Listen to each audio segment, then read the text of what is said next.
श्री सरस्वती नमः।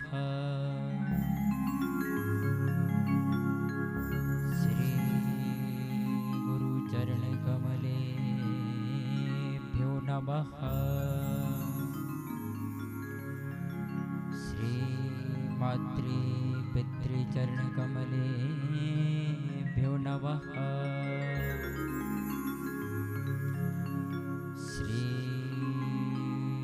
चरण कमलेभ्यो नमः।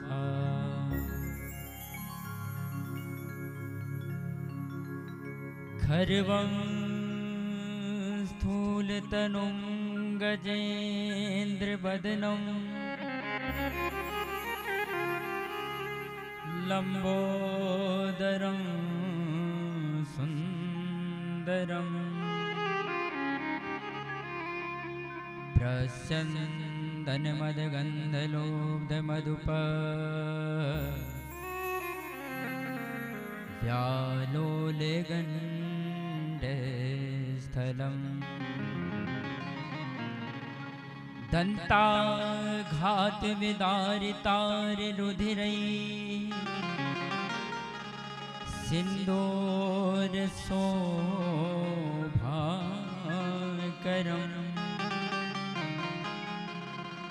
वन्दे शैलसुतासुतं गणपतिं सिद्धिप्रदं कामदम् सर्वमङ्गलमाङ्गल्ये शिवे सर्वार्थसाधिके शरण्ये त्र्यम्बके गौरी नारायणी नमोस्तुते।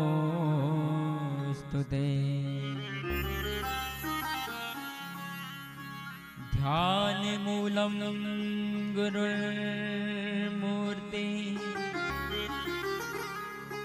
पूजामूलं गुरुपदम्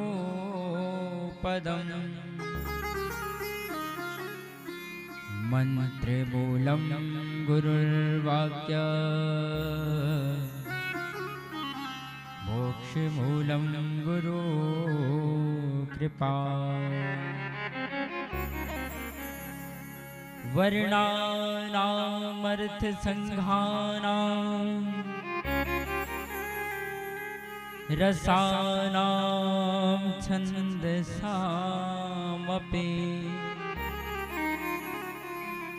मङ्गलानां च कर्तारो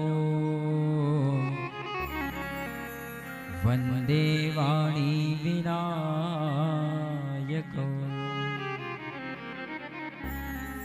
भवानी शङ्करौ वन्दे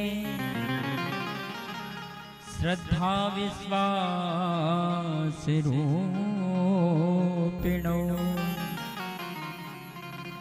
याभ्यां विना न पश्यन्ते सिद्धस्वान्तस्थमीश्वरम्। मनोजवं मारुततुल्यवेगम्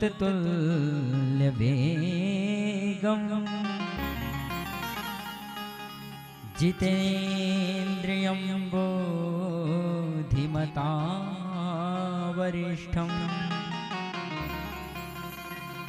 वातात्मजं वानरयोध्यमुख्यम्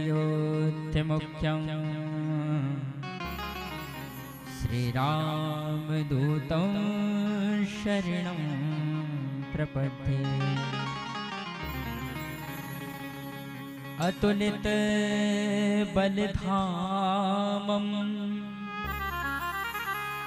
हेमशैलाभदेहम् तनुजवने कृशानं ज्ञानिनामग्रगण्यम् सकल गुण निधानम वानराणामधीशम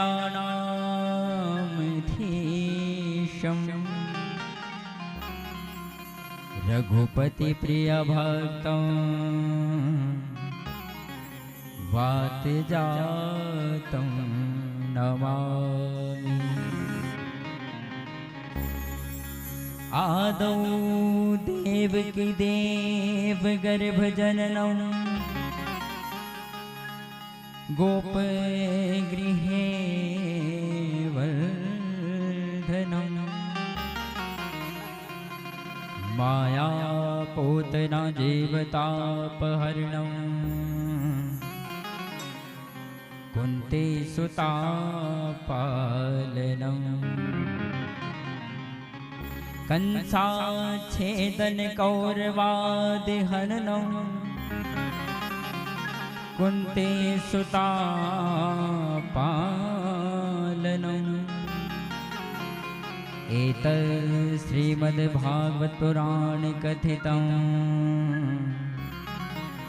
श्रीकृष्ण लीलामृतम्।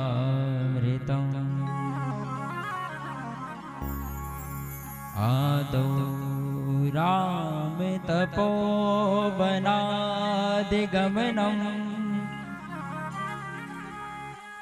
हत्वा मृगं काञ्चनं वैदेही हरिणं जटायुमर्णं सुग्रीव सम्भाषणं बाली निर्दलनं समुद्रतरणं लंकापुरी दाहनं पशै रावण कुंभकर्ण हननम् एतद्धि रामायणम्।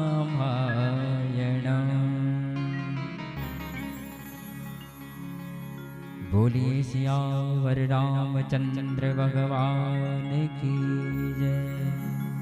श्री हनुमत लाल महाराज की जय।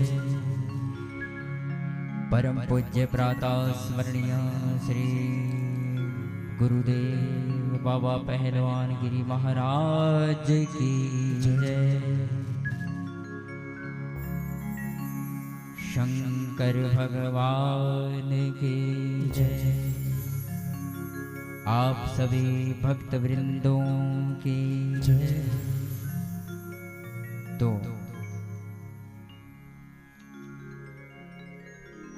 हम सभी का ये परम सौभाग्य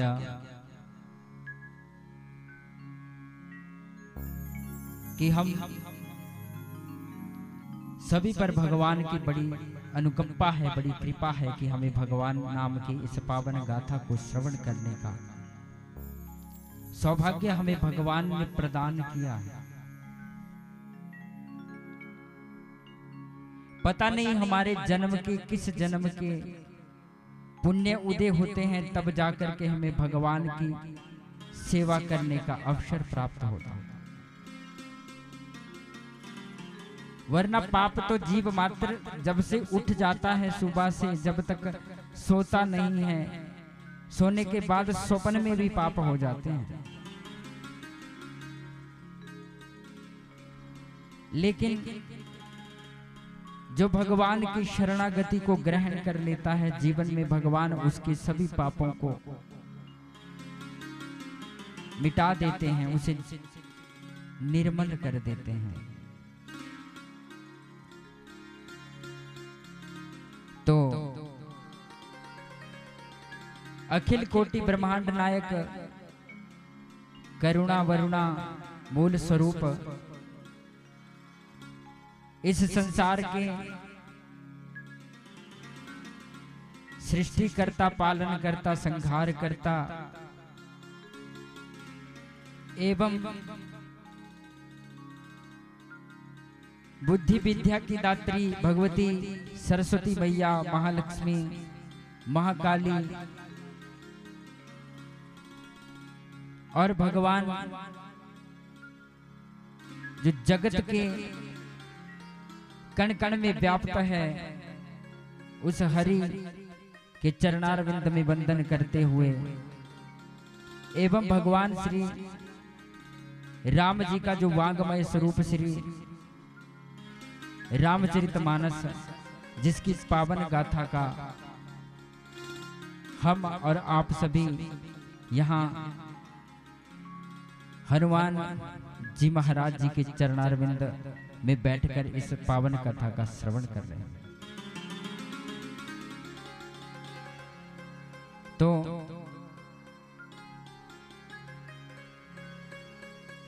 सबसे पहले इस कथा को आयोजन करने की प्रेरणा भगवान सियावर राम जी ने हनुमान जी के माध्यम से परम पूज्य प्रातः स्मरणीय पूज्य पाद गुरुदेव श्री बाबा पहलवान गिरी जी के माध्यम से हम सभी को इस कथा का रसपान करने का सौभाग्य प्रदान किया है। तो हम प्रातः स्मरणीय गुरुदेव श्री पहलवान गिरी जी महाराज जी के चरणारविंद में वंदन करते हुए और उसके पश्चात यहाँ पर जो अपने तन मन और धन से सेवा देकर इस महायज्ञ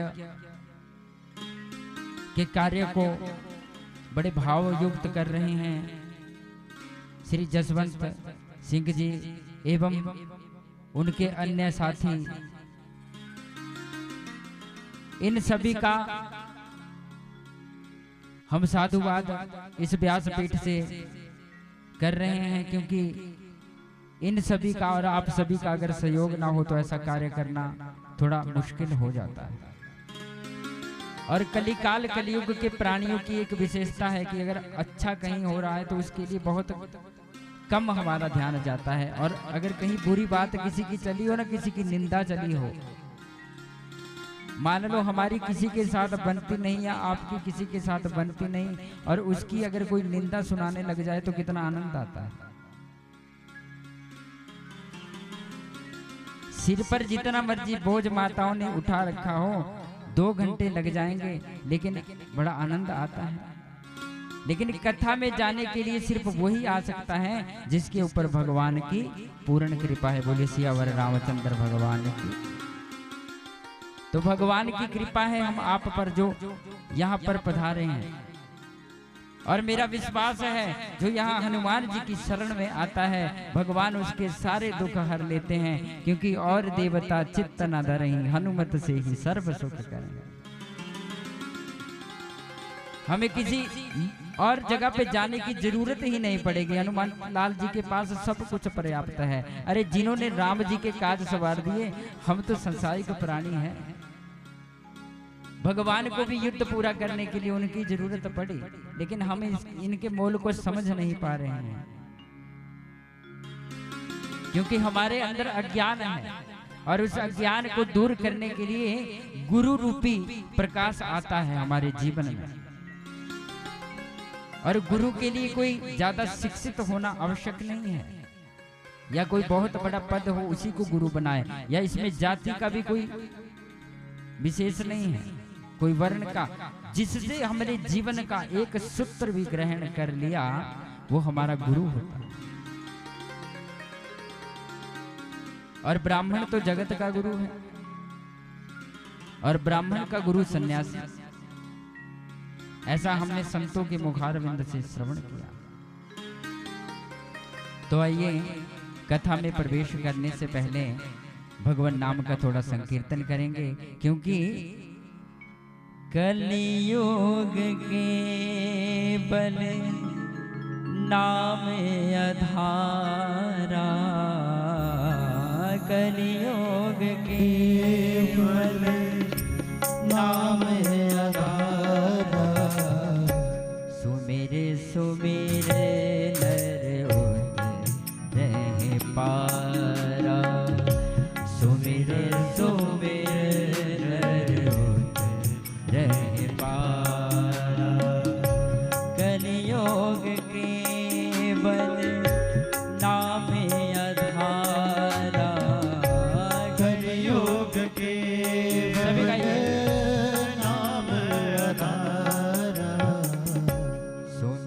सुमिरे नर होते नहीं पारा। सुमिरे सुमिरे नर होते नहीं पारा। जय राम जय राम जय जय राम। जय राम जय राम जय जय राम। जय राम जय राम जय जय राम। जय राम जय राम जय राम। जय राम जय राम जय जय राम। जय राम जय राम जय जय राम। बोलिए सियावर रामचंद्र भगवान की जय। तो प्रेम से क्या बोलना पड़ेगा सबको? जय श्री सीताराम।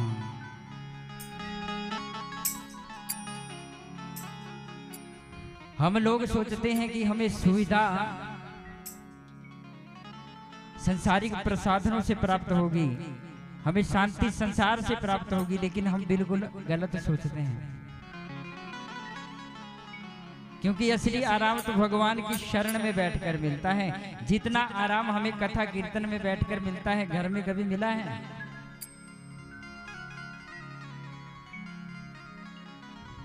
क्योंकि आराम की तलब है। परम पूज्य पाद श्री राजेश्वरानंद सरस्वती जी महाराज एक बड़ा सुंदर वाक्य कहते हैं कि आराम की तलब है तो एक काम कर। आराम की तलब है तो एक काम कर, आजा राम की शरण में और राम राम कर। भगवान की शरण में आकर ही शांति मिलती है। और संसार के सारे रिश्ते कब तक होते हैं? जब तक आपकी जेब में पैसा होता है ना, तब तक सभी मित्र बनेंगे। और आपका शरीर स्वस्थ है, सभी मित्र बनेंगे। लेकिन जैसे ही आपके ऊपर वृद्धावस्था या कोई जीवन में कोई कमी आ जाती है, कोई कष्ट आ जाता है, सभी धीरे धीरे छोड़ना प्रारंभ कर देते हैं।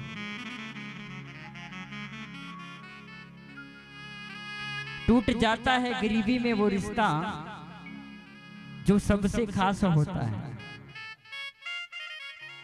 टूट जाता है गरीबी में वो रिश्ता जो सबसे खास होता है। हजारों यार बन जाते हैं जब पैसा पास होता है। लेकिन हमें धन कौन सा कमाना है? हमें भगवान के नाम का धन, जो सच्चा धन है। ये पैसे यहीं चलेंगे। अभी श्वास निकल जाए तो आगे जाकर हमने क्या जीवन में किया है उसका हिसाब होगा। तो आगे के लिए तैयारी करेंगे और बड़े भाव के साथ भगवान नाम का संकीर्तन मेरे साथ करेंगे। समझ आए तो साथ देना, अगर ना समझ आए तो ताली सेवा तो कर ही सकते हैं। क्योंकि करतल ध्वनि, ये ताली सेवा जो हम करते हैं ना, इससे हमें ऊर्जा प्राप्त होती है। और हमारे बीच में जो बीपी की प्रॉब्लम होती है वो भी दूर, रामदेव बाबा जी भी बताते हैं। आयुर्वेद में भी ऐसा हमने पठन किया है, अध्यापन किया है। तो करतल सेवा के साथ बड़े भाव के साथ बोलिए सियावर रामचंद्र भगवान की जय। ओ सीताराम सीताराम होवे मेरे घर में, सीताराम सीताराम होवे मेरे, सीताराम सीताराम होवे मेरे घर में, सीताराम सीताराम होवे मेरे घर में, सीताराम सीताराम सभी गाइएगा। होवे मेरे घर में, सीताराम सीताराम होवे मेरे घर में। एक दिन मेरे मन में आया, एक दिन मेरे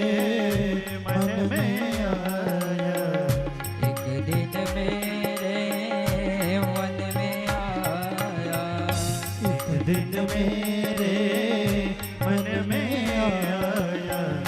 गणपति का मंदिर होवे मेरे घर में। गणपति का मंदिर होवे मेरे घर में। गणपति का मंदिर होवे संग मेरे सिद्धि होवे। गणपति का मंदिर होवे संग मेरी सिद्धि होवे। जय गणेश होवे मेरे घर में। जय गणेश सभी गाइए। होवे मेरे घर में। हो सीताराम होवे मेरे घर में। सीताराम ताली सेवा। सीताराम होवे मेरे घर में। भाव से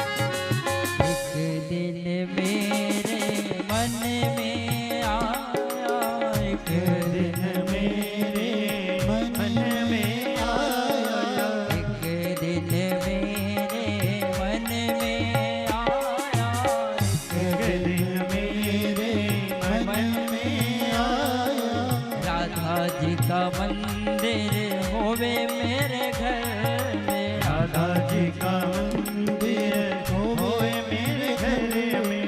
राधा जी का मंदिर होवे सब में मेरे काना होवे। राधा जी का मंदिर होवे संग में मेरे काना होवे। राधे श्याम होवे मेरे घर में। राधे श्याम सभी गाइए। होवे मेरे घर में। हो सीताराम होवे मेरे घर में। सीताराम सीताराम होवे मेरे घर में। जय हो। बस्ती में झूमते हुए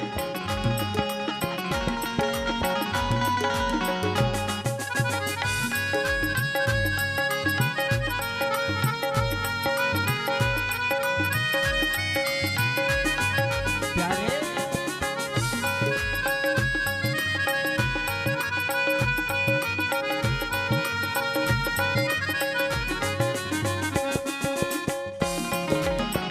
श्री राधे।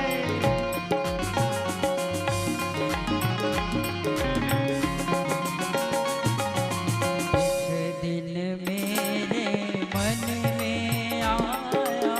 एक दिन मेरे मन में आया। एक दिन मेरे मन में आया। एक दिन मेरे मन में आया। शंकर जी का मंदिर होवे मेरे घर में। शंकर जी का मंदिर होवे मेरे घर में। शंकर जी का मंदिर होवे संग में गौरा मैया होवे। शंकर जी का मंदिर होवे संग में गौरा मैया होवे। नमः शिवाय होवे मेरे घर में। ओ नमः शिवाय सभी गाइए। होवे मेरे घर में। और सीताराम होवे मेरे घर में। सीताराम सीताराम होवे मेरे घर में। भाव से सीताराम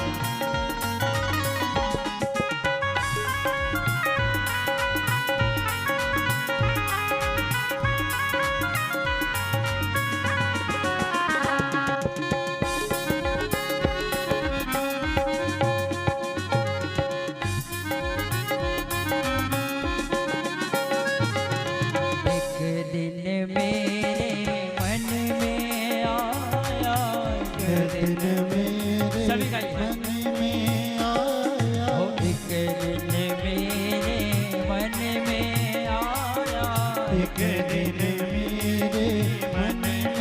आया। राम जी का मंदिर होवे मेरे घर में।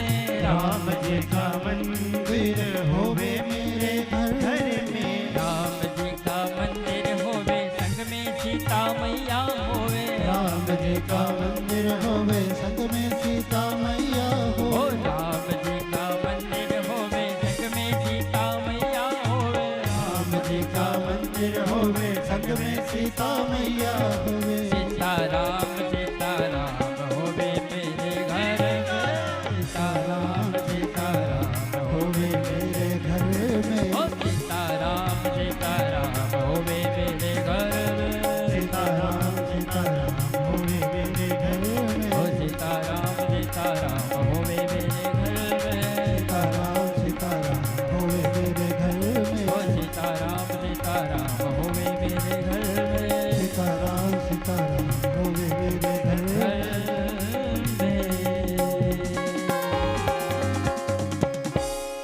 बोलिए सियावर रामचंद्र भगवान की।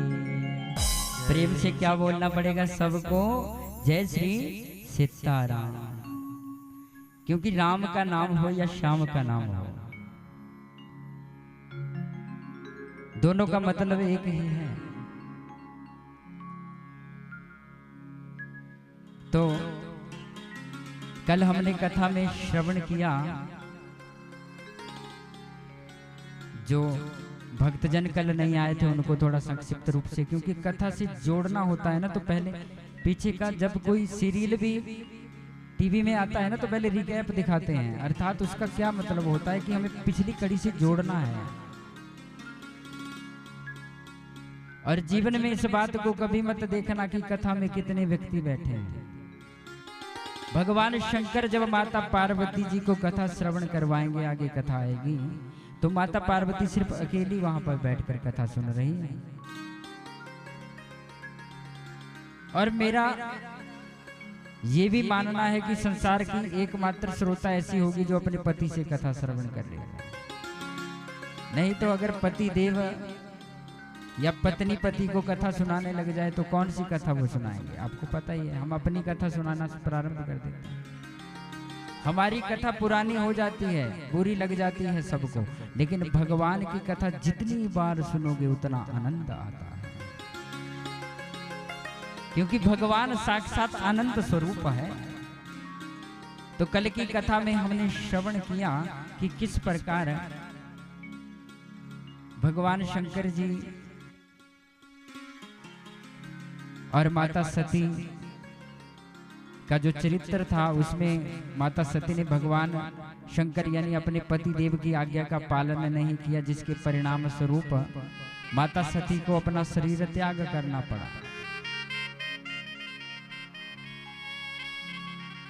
और उसके बाद भगवान शंकर किस प्रकार इतना अथाह प्रेम अपनी पत्नी से सती मैया से करते थे कि उनके शव को अपने कंधे पर लेकर के घूम रहे हैं, विचरण कर रहे हैं।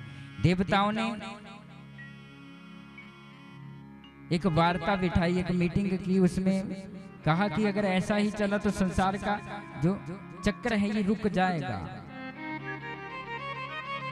तब विष्णु भगवान जी से प्रार्थना, नारायण जी से प्रार्थना की कि प्रभु आप ही कुछ कर सकते हैं। नारायण भगवान ने माता के अंगों के 51 भाग कर दिए, जहां जहां पर वो भाग गिरे वहां पर मेरी भगवती मैया के स्थान बन गए। सिद्ध शक्ति पीठ वहां पर बन गए, और वहां पर जो भी भक्त जाता है उसकी हर मनोकामना को मेरी भगवती मैया पूर्ण करती है। बोलिए भगवती मैया की जय, कुलजा महारानी मैया की जय हो। तो उसके पश्चात भगवान शंकर फिर देवताओं ने समझाया, और उसके बाद भगवान शंकर तप में बैठ गए। और भगवान शंकर जब समाधि में बैठ जाते हैं तो उन्हें अपने शरीर का, इस संसार का कोई बोध नहीं रहता।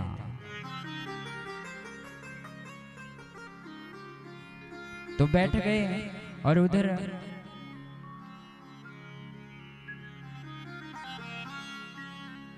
अब हम पार्वती चरित्र की, क्योंकि अब अगली जो शादी है, आज भगवान शंकर जी की शादी भी होगी और फिर भगवान राम जी और चारों भाइयों का जन्म भी होगा। तो पार्वती चरित्र की ओर हम जाते हैं। देवताओं ने भगवती मैया से प्रार्थना की कि हे भगवती मैया, अगर भगवान शंकर ऐसे ही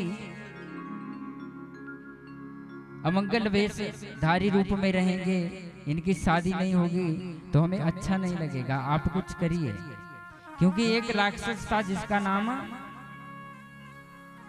आपको पता है, आप कथा सुनते हैं, जिसने देवताओं को परेशान कर रखा था।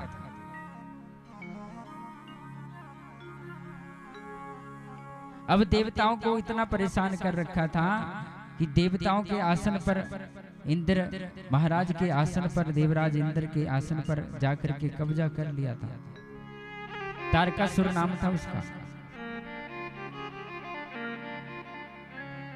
और उसने इतनी घोर तपस्या भगवान शंकर की और वरदान मांगा, ब्रह्मा जी से वरदान मांगा। भगवान ब्रह्मा जी, शंकर जी, विष्णु जी, इनका इतना घोर तप उन्होंने किया कि वरदान मांगा कि मेरी जो मृत्यु होगी वो भगवान शंकर के पुत्र के हाथों होगी। बोली शंकर भगवान की। क्योंकि भगवान शंकर की जो पत्नी है सती, उन्होंने तो शरीर का त्याग कर दिया है। अब भगवान शंकर अकेले हैं। देखो राक्षस ने दिमाग भी कैसा लगाया। हम लोग कुछ मांगेंगे ना तो छोटी मोटी वस्तु भगवान से मांगते हैं। हे प्रभु, मेरे को गाड़ी दे दो, मैं आपको ये चढ़ाऊंगा। मेरे को मकान दे दो, मैं आपको ये चढ़ाऊंगा। अरे भगवान हमारे पैसों से थोड़ी पलते हैं। हम तो भगवान से हम मांगते हैं या हम भगवान को दे रहे हैं। भगवान से कभी जीवन में कुछ मांगना नहीं चाहिए। अगर मांगना ही है तो भगवान से उनके चरणों की भक्ति मांग लो।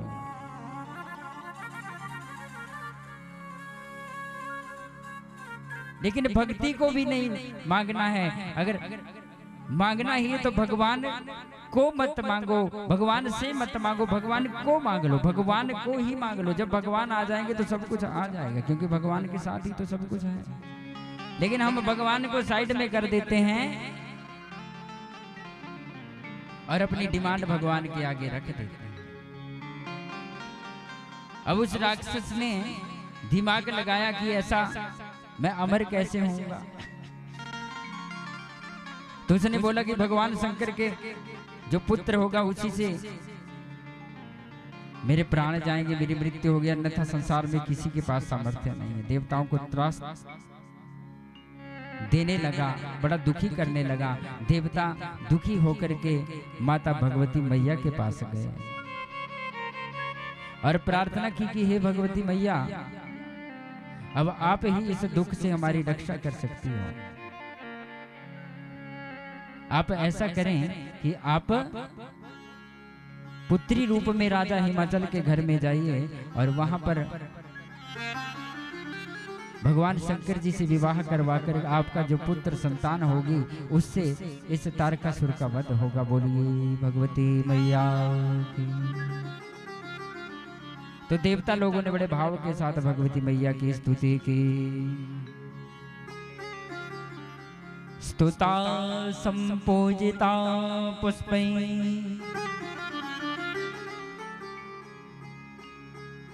स्तुता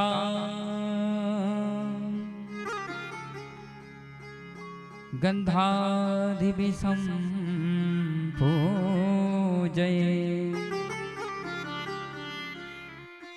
ददातिं वित्तं पौत्राश्च मतीधर्मे गति शुभा। कि हे भगवती मैया, अब आप ही हमारे इस दुख को दूर कर सकती हो। तो देवताओं ने किस प्रकार प्रार्थना की, आओ हम सभी भी भगवती मैया के चरणों में हाजिरी लगाते हैं। उसके बाद कथा में पुनः बोलिए भगवती मैया की जय।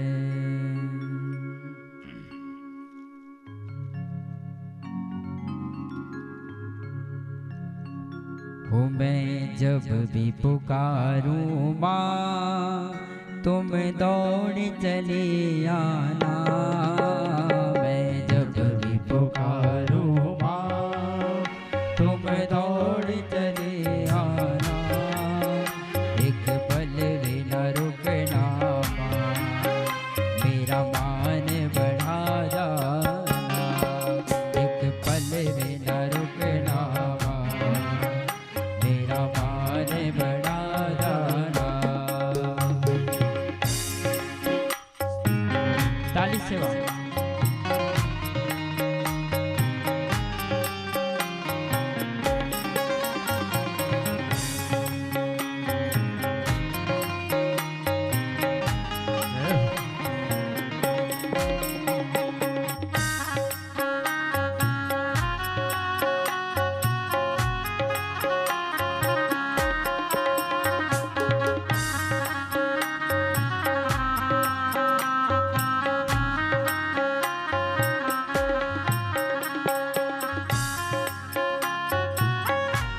जय हो।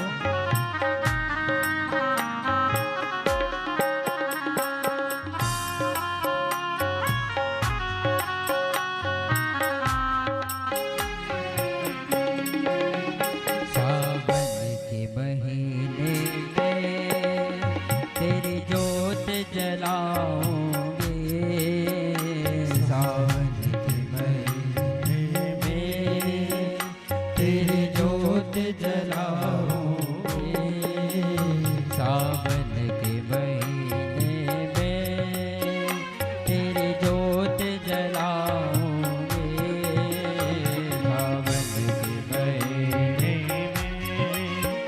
तेरी जोत जलाऊंगी।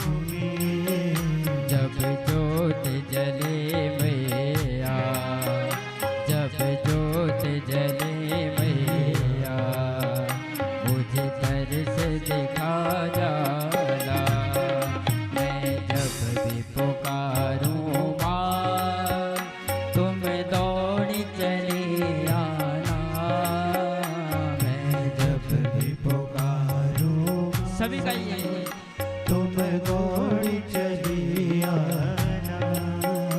एक पल बिना रुकना मेरा मान बढ़ा जाना, एक पल बिना रुकना मेरा मान बढ़ा जाना। जय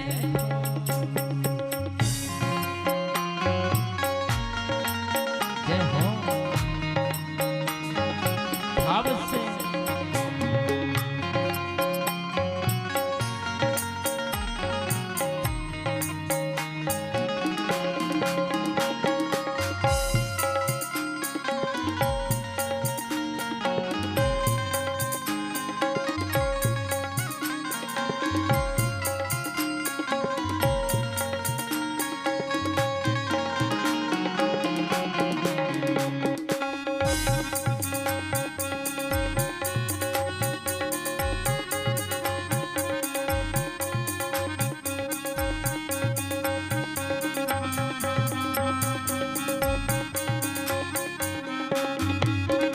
संसार भंवर में माँ मेरी नैया डोल रहे, संसार भंवर में माँ मेरी नैया डोल रही। तुम नैया को आए अब पार लगा जाना, तुम नैया को आए अब पार लगा जाना, मैं जब भी पुकारूं माँ, तुम दौड़ चली आना, मैं जब भी पुकारो ताली से तुम दौड़ चली आना। एक पल बिना रुकना जय माँ मेरा मान बना जाना, एक पल बिना रुकना मेरा मान बना जाना, मैं जब भी पुकारूं माँ, तुम दौड़ चले आना, मैं जब भी पुकारो माँ तुम दौड़ चले आना। एक पल बिना रुकना मेरा मान बना जाना, एक पल बिना रुकना मेरा मान बना जाना, ओ मेरा मान बना जाना, मेरा मान बना जाना, मेरा मान बढ़ा जाना।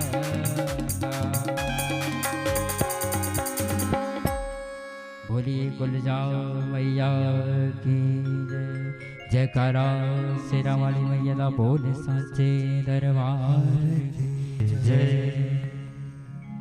तो देवताओं ने भगवती मैया से प्रार्थना की, स्तुता संपूजिता पुष्पै धूप गंधा देवी सदा ददातिम वित्तम पुत्रांच मति धर्मे गति शुभा। कि हे भगवती मैया, आप तो सारे संसार को पुत्र प्रदान करती हो, धन प्रदान करती हो, घर प्रदान करती हो, ऐश्वर्य प्रदान करती हो। ऐसा कौन सी शक्ति नहीं है जो मेरी भगवती मैया के पास नहीं है।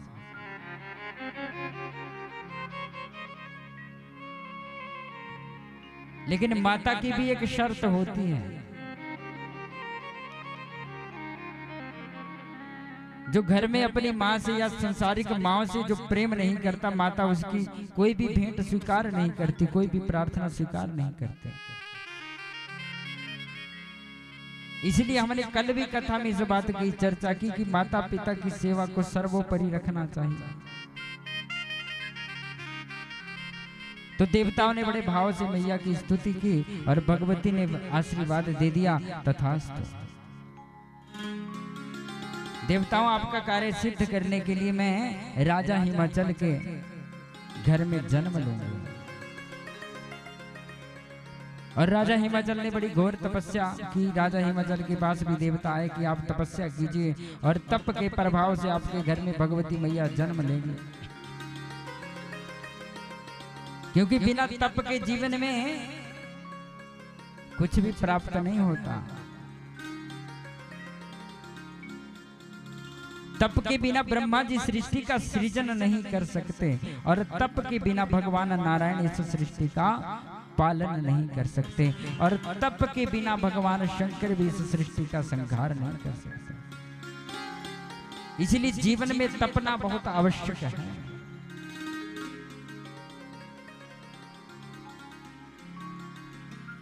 आज हमारे बच्चे, हमारा समाज कमजोर क्यों पड़ रहा है? क्योंकि हमारे अंदर तप नहीं है। तप का अर्थ ये नहीं है कि हम जंगल में चले जाएं और वहां पर जाकर के घोर तपस्या करें। तप का अर्थ है जो भी कार्य हमें भगवान ने दिया है या माता पिता ने दिया है, उस कार्य के प्रति हमारी निष्ठा होनी चाहिए। माता पिता का कहना मानना चाहिए। छोटे छोटे बच्चों से मैं विशेष कर कह रहा हूं, क्योंकि ये हमारे जीवन का भविष्य है।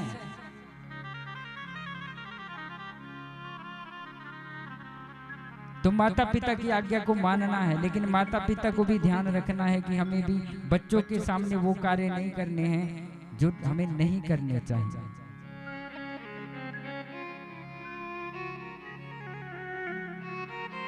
क्योंकि जो हम बच्चों के सामने करेंगे, बच्चे देख देख कर वैसा ही करते हैं। हम गाली देंगे तो बच्चे गाली देंगे।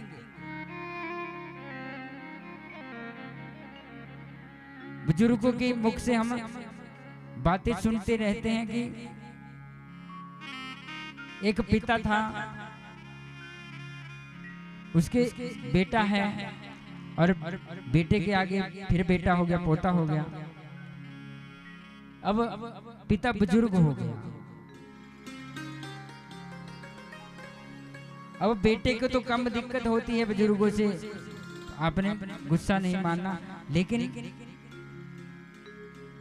हम लोगों के बहकावे में आकर के कई बार अपने बुजुर्गों को गलत बोल देते हैं।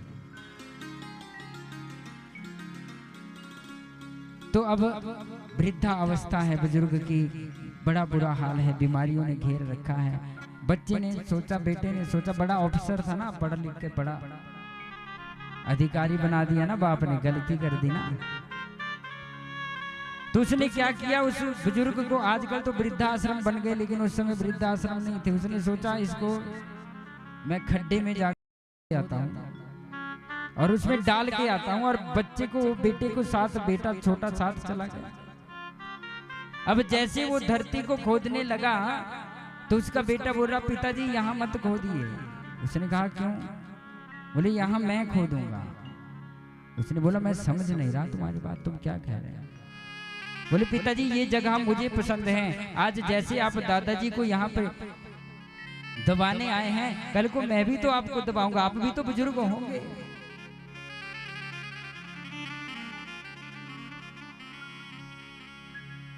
उसकी आंखें खुल गई, उसने सोचा कि मेरा बेटा सही बोल रहा है, जैसा हम करेंगे वैसा हमारे बच्चे करेंगे, इसलिए बच्चों के सामने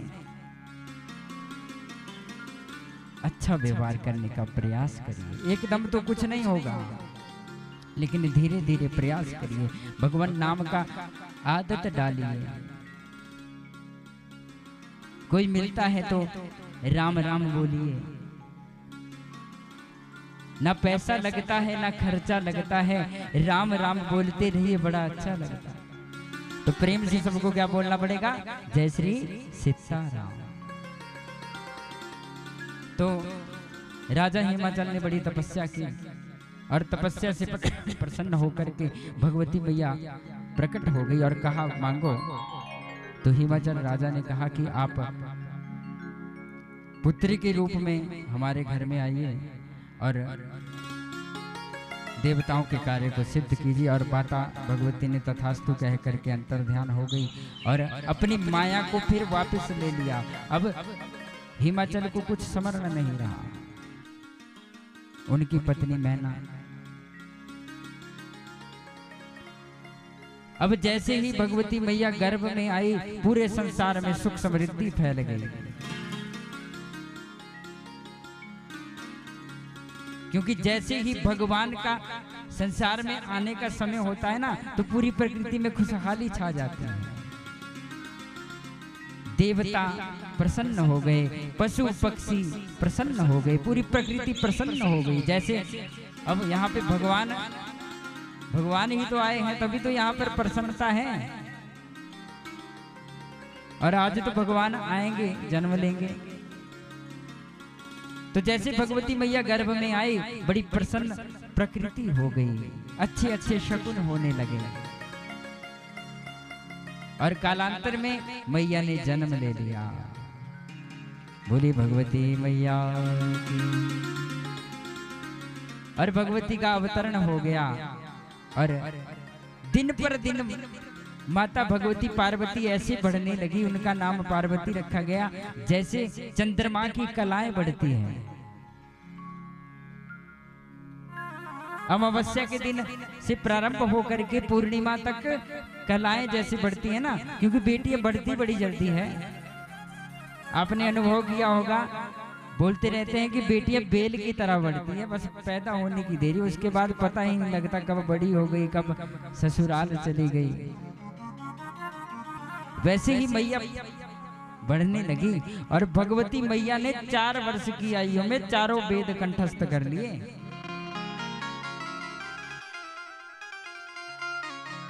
और अंग्रेजों ने और दूसरे विधर्मियों ने हमारे समाज में ये भ्रांति फैला दी है कि भारत में नारियों का सम्मान नहीं होता। अरे 4 वेदों की ज्ञाता थी भगवती मैया। शिक्षा में तो भारत के बराबर ना भूतो ना भविष्य थी, ना आज है ना कभी हो सकता है। जब ये अंग्रेज, ये विधर्मी लोग ये बात करते थे ना कि हम आदि मानव हैं, उस समय तो हमारे ऋषियों ने वेद और पुराण लिख दिए थे, शास्त्र लिख दिए थे। और हमें इतिहास में क्या पढ़ाया जाता है, हमारे बच्चों को क्या पढ़ाया जाता है कि हम बंदरों की संतान हैं, हम बंदरों से पैदा हुए। अगर मेरा ये प्रश्न है कि अगर तब बंदरों से इंसान बने, तो आज एक बंदर से इंसान बना करके बताओ। ये चुनौती है हमारे सनातन धर्म के उस विज्ञान को जो हमें गलत साबित करता है। अरे हम किसी बंदर की संतान नहीं, हम तो साक्षात भगवान नारायण के अंश है। ईश्वर अंश जीव अविनाशी, उस प्रभु के हम सभी अंश हैं। किसी के साथ बैर भाव नहीं रखना चाहिए। धीरे धीरे धीरे धीरे अगर कोई बुरा बर्ताव आपके साथ करता है ना, कोई छल करता है, कोई धोखा करता है, तो प्रतीक्षा कीजिए, आपका सब्र आपको दुख देने वाले की जड़ें तक हिला के रख देगा जब समय आएगा। क्योंकि मत सताइए भगवान के भक्त को, वो रो देगा। अगर सुन लिया उसके भोले बाबा ने तो जड़ से ही खो देगा। किसी को सताना नहीं चाहिए। तो भगवती आ गई, चारों वेदों का ज्ञान हो गया और उसके बाद क्रीड़ाएं करती, सखियों के साथ खेलती जीवन यापन होने लगा। और एक दिन नारद जी घूमते घूमते, अब नारद जी नारम ज्ञानम ददाति इति नारदः,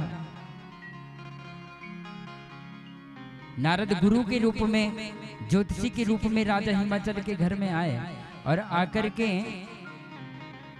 जैसे ही आए तो राजा हिमाचल और मैया ने, मैना ने उनको प्रणाम किया और पूछा कि महाराज आप पधारे, बैठिए, आसन दिया, उनकी पूजा अर्चना की, स्तुति की। लेकिन नारद जी के मुख पर तो हमेशा एक ही नाम रहता है, कौन सा? नारायण। और गाते गाते हाथों में वीणा लेकर के नारद जी कैसे आ रहे हैं। आइए हम भी भगवान नारायण का थोड़ा ध्यान कर ले, उसके बाद कथा फिर। बोलिए श्रीमन नारायण भगवान की जय हो। नारायण नारायण नारायण नारायण नारायण।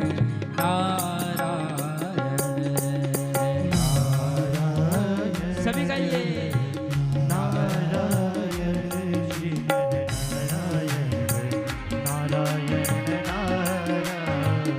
ओ श्रीमन नारायण नारायण नारायण श्रीमन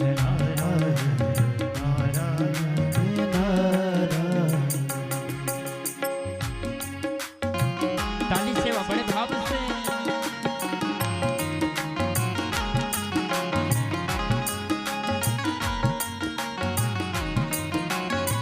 जय हो।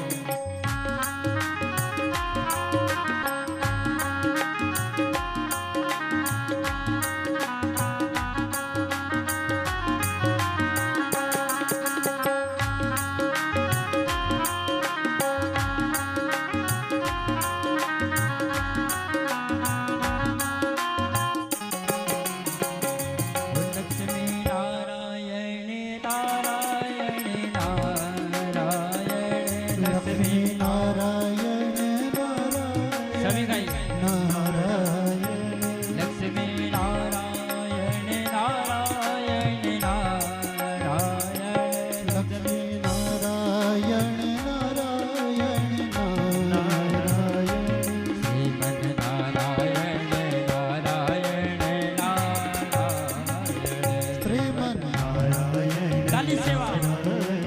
नारायण ओ भजमन नारायण नारायण नारायण भगवान नारायण नारायण नारायण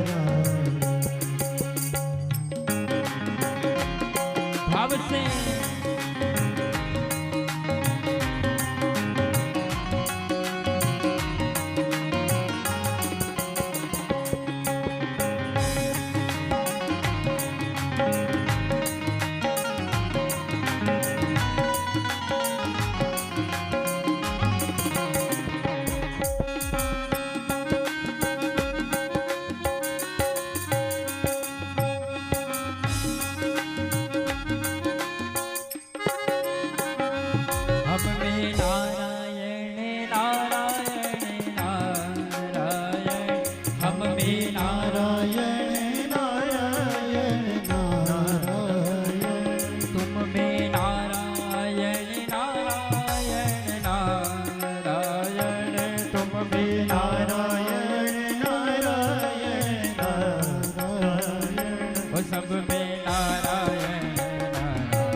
से ताली से बाहर से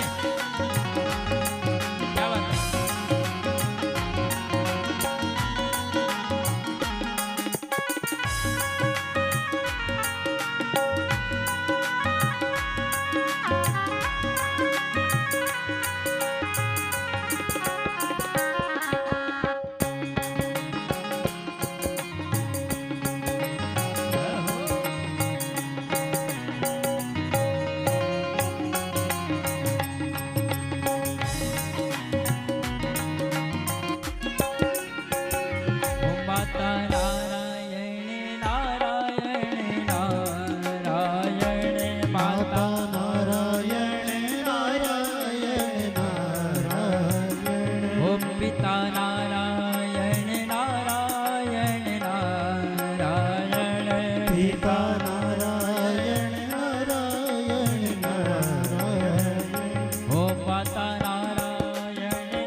लक्ष्मी नारायण भगवान की जय।